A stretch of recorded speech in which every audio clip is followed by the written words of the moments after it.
할렐루야. 아멘. 오늘도 주님께 나와 하나님을 예배하는 우리 모든 성도님들에게 하나님의 은총과 평강이 넘치기를 바랍니다. 아멘.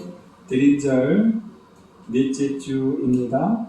대림절 4개의 촛불을 모두 점화했습니다. 영광과 권세의 빛, 지혜 있는 자의 빛, 영혼을 사모하는 빛, 그리고 오늘 영원한 평강의 빛을 점화했습니다. 우리 예수님께서는 영원한 평강을 우리에게 주셨습니다. 할렐루야. 아멘. 예수님께서 이 땅에 태어나셨을 때에 천군 천사들이 하늘에는 영광이요 땅에는 기뻐하심을 입은 사람들 중에 평화로다. 예수님께서 십자가에 못 박히시고 부활하신 후에 제자들에게 나타나서 처음 인사의 말은 너희에게 평강이 있을지어다. 이스라엘 사람들의 인사법은 샬롬, 평강입니다. 평안하세요. 이것이 이스라엘 사람들의 인사입니다. 이스라엘 백성은 고대로부터 많은 침략을 받았어요.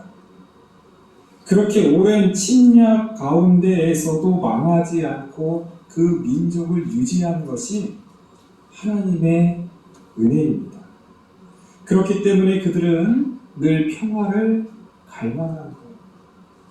평화롭지 않았어요. 늘 억압당하고 늘 지배를 당하니까 평안하세요. 이제 평화를 주시옵소서라는 기원인 거예요. 우리나라도 마찬가지예요. 우리나라도 우리의 인사는 안녕하세요잖아요. 사실 이스라엘 백성이나 우리 민족이나 세계 역사적으로 볼 때 그렇게 오랜 시간 작은 나라임에도 불구하고 지금까지 그 민족을 구성하고 나라를 구성한다는 점에서 비슷하다고 해요. 이스라엘 백성도 아브라함 때로부터 따지면은 약 예수님 오시기 전 2000년, 그리고 여러 떠돌이 생활을 하다가 지금 다시 어쨌든 세계 민족 가운데 그 나라의 정체성을 가지고 있잖아요. 우리나라도 꽤 오랜 시간, 고조선으로 따지면은 참 오랜 시간부터 우리는 우리의 이 민족 망하지 않고 지켜온 거예요. 세계에 이런 민족이 없어요. 일어났다가 망하고 일어났다 망하고 이랬지 작은 나라가 이렇게 오랜 역사를 갖고 있는 민족이 없다는 거예요.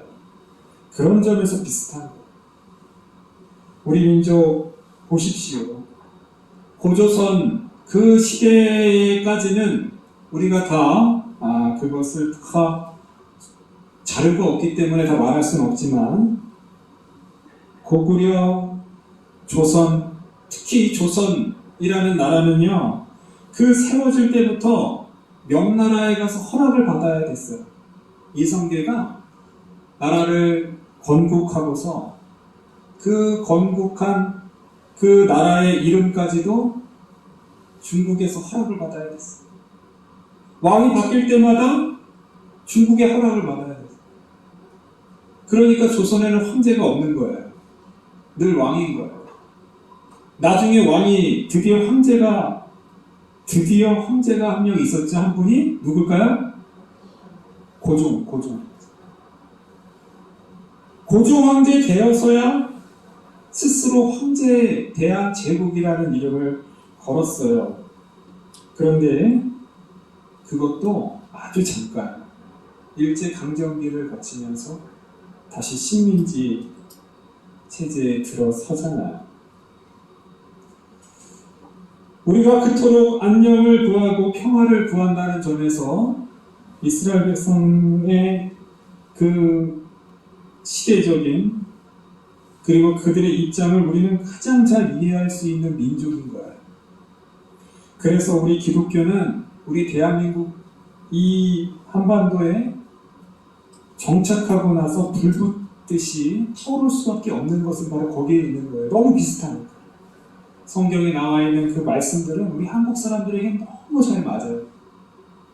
오늘 미가의 지금 예언인데요. 미가는 구약 이사야와 같은 시대의 선지자였어요. 우리가 이사야 선지자는 잘 압니다. 워낙 성경에서 그 많은 분량을 이야기했고 이사야 선지자의 얘기했던 많은 부분들이 있어요.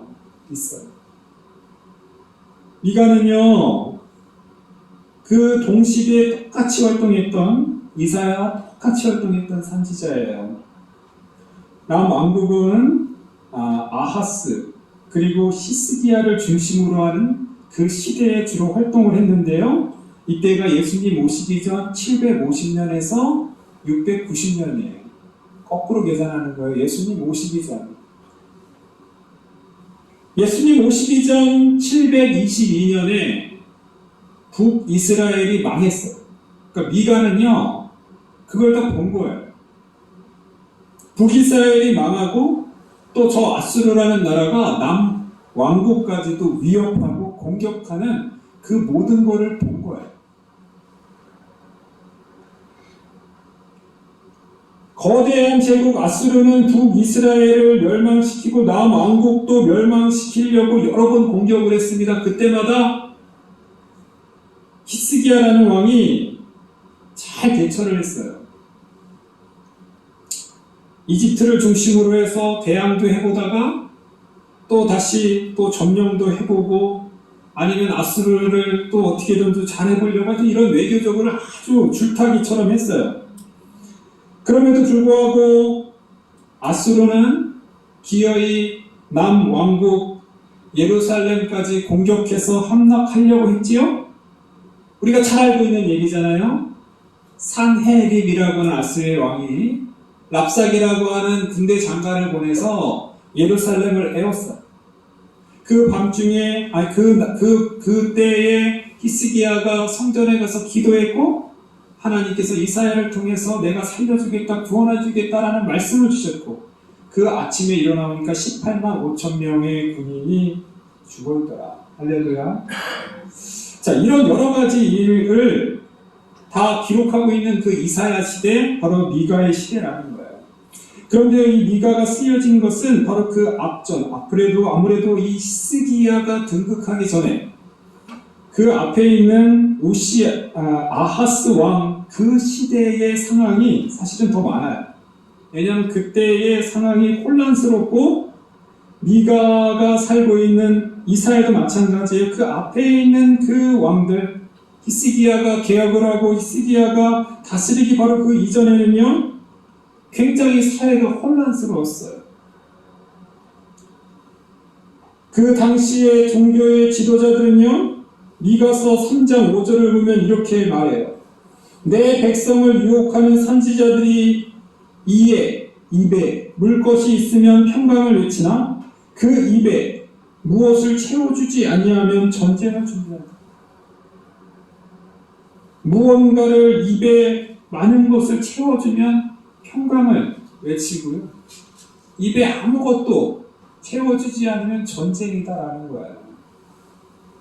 복채를 많이 가지고 가면 전쟁이가 좋은 점을 쳐주고 복채 조금 가지고 가면은 그냥 대충 쳐주는 거랑 뭐가 다르겠어요. 그들의 지도자, 정치의 지도자들도 3장 2절을 보면 너희가 선을 미워하고 악을 기뻐하여 내 백성의 가죽을 벗기고 그의 뼈에서 살을 뜯어먹어.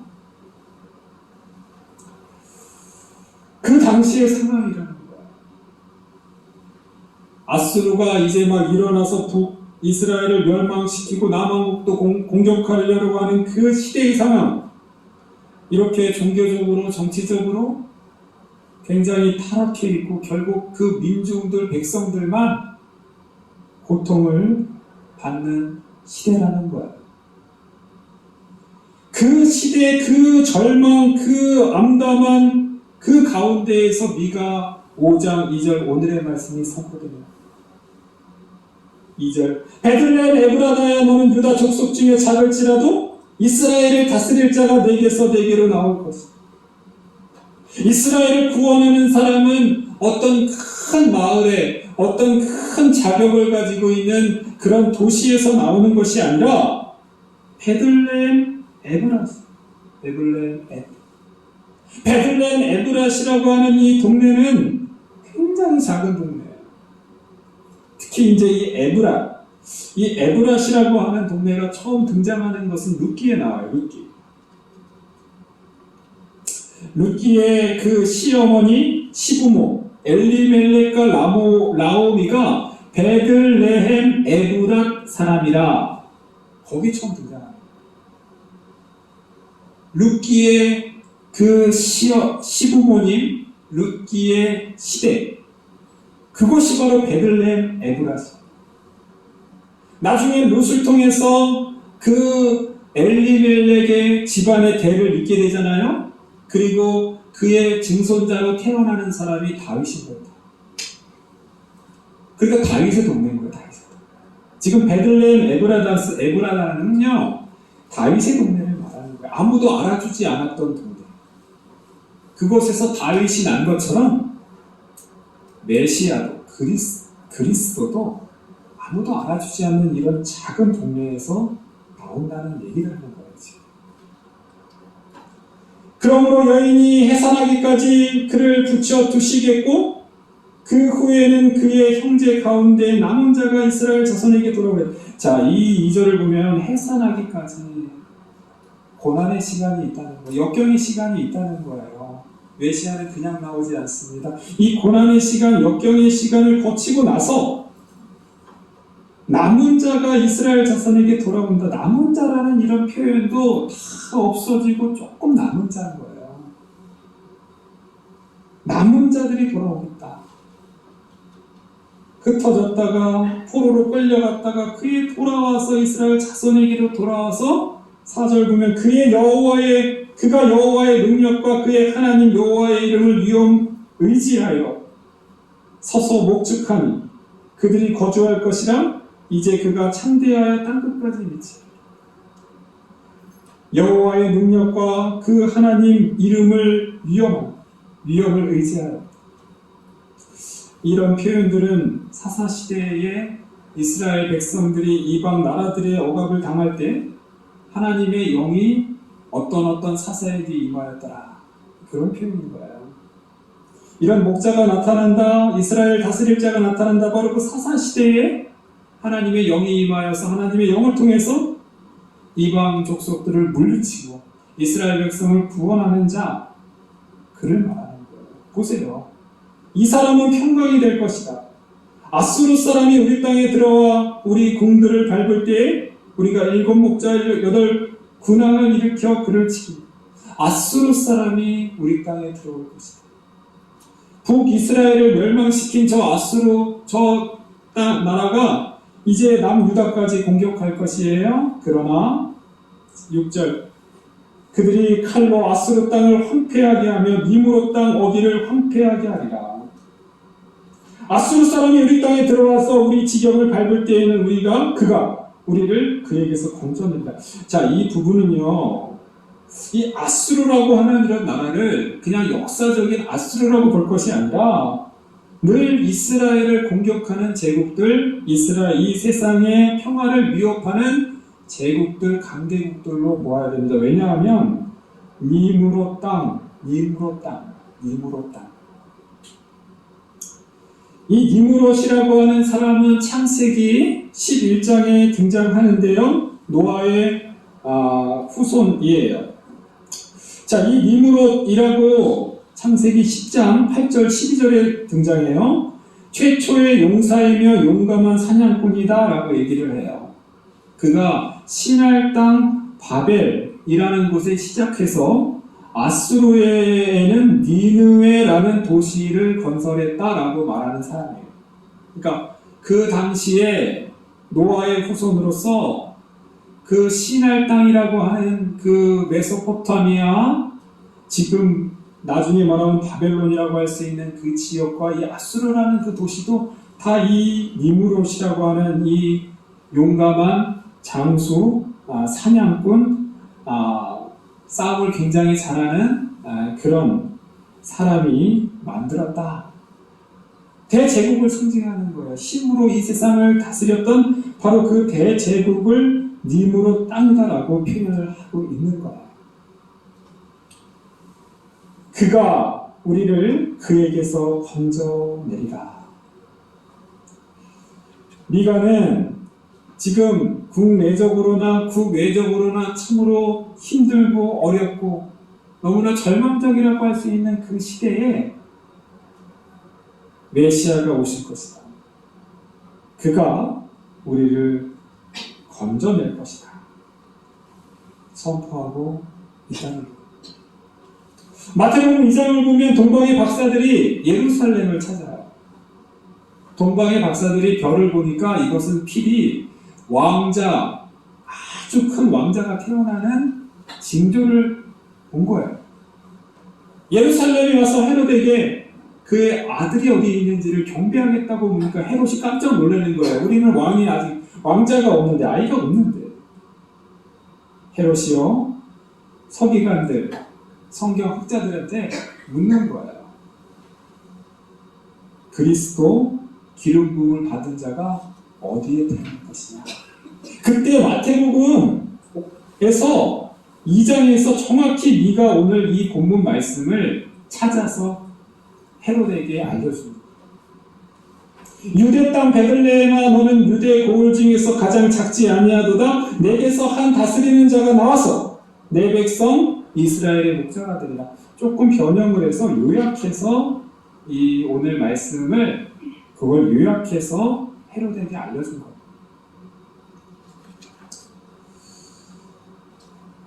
헤롯 시대에 알고 있었다는 거예요. 베들레헴 에브라시라고 하는 오늘 이 미가의 이 선지자의 말씀을 알고 있었다는 거예요. 그런데 문제는 그 헤롯이나 그 당시의 성경의 학자들이나 기다리진 않는 거예요. 오히려 그리스도 그 메시아가 나타나면 죽이겠다는 거예요. 그들은 성경의 말씀을 알고 있었지만 기다리지는 않는 거예요.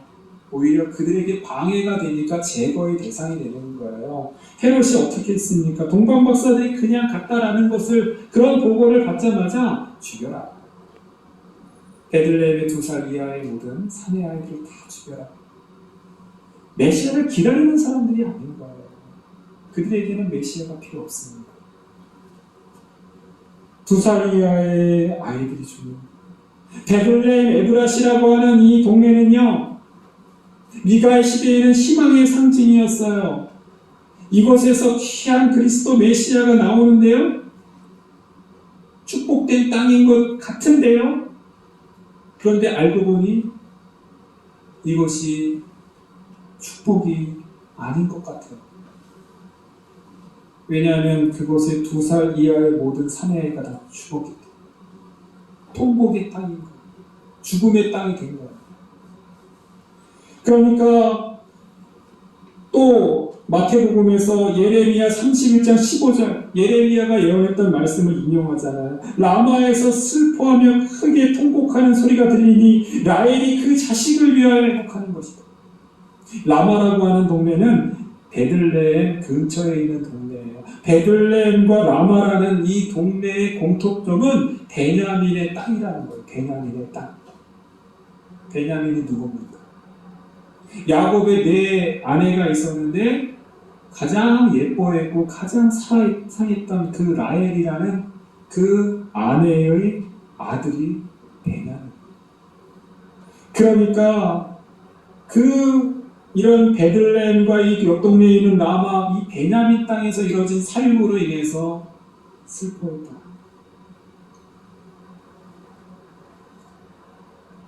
메시아의 고난을 상징합니다.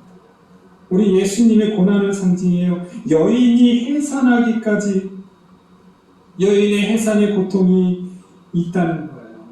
베들레헴 에브라스는 예수님을 그들이 이 땅에 나오기 그 대가로서 여인의 해산이 있다는 거예요. 우리 예수님은 이렇게 태어날 때부터 위험을 당하였습니다.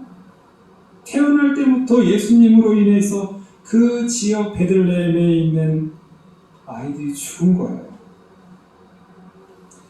예수님의 삶은 인간의 이런 위협과 이런 고통 그리고 공격 이런 해산 가운데 우리 예수님께서는 오히려 자신의 삶을 내어주고 그 자신을 공격하는 그 사람들을 감싸주며 사랑하며 덮어주는 그 십자가로 평화를 만드셨다는 거예요. 아수르 제국의 방식은 힘입니다. 칼입니다. 강력한 무기예요. 예수님 시대에 로마도 칼로 무력으로 세계를 제패했어요. 로마가 가는 곳마다 로마가 주장하는 깃발이 있어요. 팍스 로마가 팍스 로마. 팍스가 피스예요, 평화예요. 평화 로마. 이런 세계를 정복하는 거예요. 힘으로 세상을 정복하니까 더 이상 로마에게 대항할 수 없으니까 전쟁이 없는 거예요. 이게 로마가 주장하는 평화입니다. 그러나 그 평화는 오래가지 않습니다. 결국은 언젠가는 또 강력한 사람이 나타나서 언젠가는 다시 고복전쟁은 반드시 일어나는 거예요. 이 평화는 진정한 평화가 아닙니다. 예수님의 평화는 자신을 내어주고 자신을 십자가에 못 박는 사람조차도 하나님께 용서를 구하는 사랑의 평화였습니다. 강아지똥, 몽실언니라고 하는 동화 소설을 쓴 권정생 선생님이 있어요. 권정생 선생님의 삶은 우리나라에서 가장 힘들고 가장 가난한 때에 태어나셨고 사셨어요. 일제 통치 그때에 그 저쪽 그 봉화라고 하는 그 경상북도 그 시골 동네에서 먹고 살 것이 없으니까 그나마 일본에 가서 그래도 일자리가 있으니까 일본에 가서 사는 거예요. 근데 일자리가 뭐 있겠습니까? 빈민가에서 사는 거예요. 그런데 조금 살만하니까 일본이 큰 전쟁을 일으키는 바람에 지금 늘 폭격이 막 있는 그런 곳에 어렵게 살다가 해방이 되자마자 한국 땅에 와요. 한국 땅에 와서도 집도 없고 땅도 없으니까 더 힘들게 사는 거예요. 그렇게 살다가 우리 권정생 선생님은 폐병까지 들었어요. 17살. 그렇게 폐병이 걸리니까 이제는 더 힘들고 더 가난하게 사셨죠. 나중에 갈 곳이 없으니까 교회 종지기.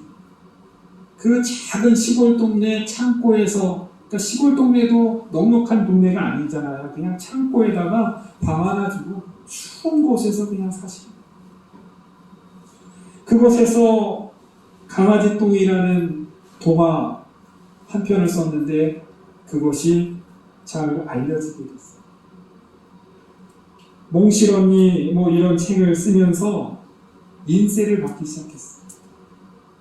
그러나 그는 5병짜리 흙집을 짓고 늘 그냥 그렇게 가난하게 살았는데 나중에 알고 보니까 죽을 때 인세로 받은 돈만 10억이에요. 그 돈을 북한의 배고픈 어린이들을 위해서 주십시오라고 유언을 남기고 돌아가셨어요. 그리고 자기가 또 앞으로 계속 받을 그 인세는 어린이를 위해서 써주십시오 이렇게 예언하신 거예요. 권정생 선생님이 시를 썼는데요. 그 시 제목이 애국자가 없는 세상이에요.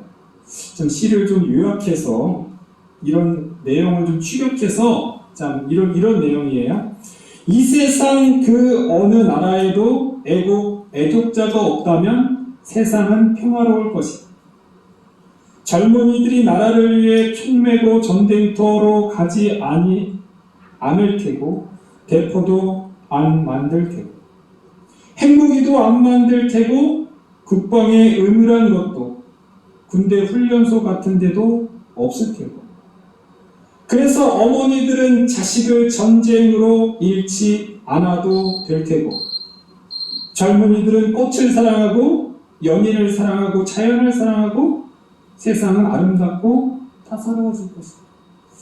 애국자가 없는 세상, 오히려 그 세상이 전쟁이 없는 세상이다라고 말하는 거예요. 일리가 있죠. 세상에 애국자가 없는 세상, 세상 모두가 다 한 가족이 되고 세상 모두가 다 한 나라라고 생각하면 전쟁이 없잖아요. 마치 이사야 11장에서 말씀하는 어린 양과 사자들이 함께 둔 것. 어린이가 독사굴에 손을 넣어도 물지 않는 세상. 평화의 세상이 정확히 애국자가 없는 세상이라는 시에 나오는 거예요. 오늘 미가 2장 5장 2절에서 6절의 말씀은 메시아가 통치하는 바로 그 세상을 말하고 있는 겁니다. 이 세상에 전쟁이 없는 세상. 핵무기도 막 만들고 군대도 안 가고 그런 세상을 꿈꾸는 바로 그 평강이 예수님께서 우리에게 주신 평강이었다라는 것입니다. 사랑하는 성도님, 오늘은 대림절 넷째 주일, 우리 예수님께서 우리에게 주신 그 평강, 세상은 여전히 강자들이 강력한 무기를 만들고 그런 무기를 통해서 평화를 만들고자 합니다. 그러나 진정한 평화는 예수님의 십자가의 사랑과 섬김에 있다라는 거예요. 우리는 물론 그러한 시대에 살고 있습니다. 우리는 애국해야 하는 이 현실의 나라에 살고 있습니다. 그러나 우리의 이상은 바로 오늘 예수님께서 우리에게 주신 평강, 이사야 11장에서 말하는 평강, 또한 권정생 선생님이 표현했던 바로 그 평화, 바로 우리가 꿈꾸고 우리가 소망해야 되는 진정한 평화인 줄 믿습니다. 기도하겠습니다.